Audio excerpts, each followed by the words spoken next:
বন্ধুরা আসসালামু আলাইকুম। আপনারা কেমন আছেন? আলহামদুলিল্লাহ আমরা ভালোই আছি। দূরের ও কাছে যে যেখান থেকে আমার ভিডিওটি দেখছেন সবাইকে আমার আন্তরিক প্রীতি ও শুভেচ্ছা জানিয়ে শুরু করছি আমি আরেকটি নতুন ভিডিও। বন্ধুরা আমি আজকে রান্না করব লাউয়ের টক বা খাটা।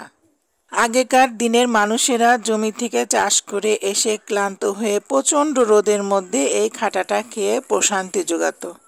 এটা খেলে পেটটা ঠান্ডা থাকতো। এই রান্নাটা এখন মনে হয় বিলুপ্তির পথে। এই রান্না সম্বন্ধে এখন মনে হয় কেউ জানেই না। ছোটবেলায় আমার দাদিরা এটা রান্না করত। এই টকটা রান্না করতে খুব বয়সী লাউ বা পুর লাউ লাগবে।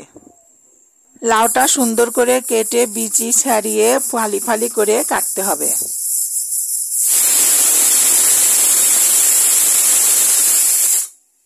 কেটে ধুয়ে পরিষ্কার করে লবণ হলুদ আর তেঁতুল দিয়ে সিদ্ধ করে নিতে হবে।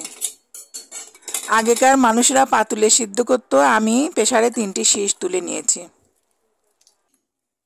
সিদ্ধ হয়ে গেলে আলাদা বাসনে ঢেলে সামান্য গুড় দিয়ে দেব।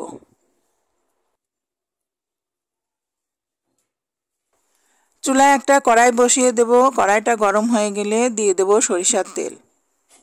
তেলটা গরম হয়ে গেলে দিয়ে দেব ফোড়নে 2টা শুকনো মরিচ।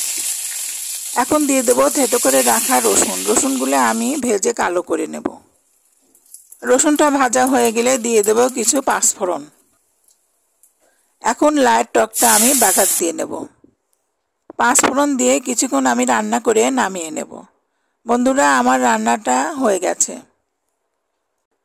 আপনারা কে কে এই রান্নাটা খেয়েছেন অবশ্যই কমেন্ট করে জানাবেন।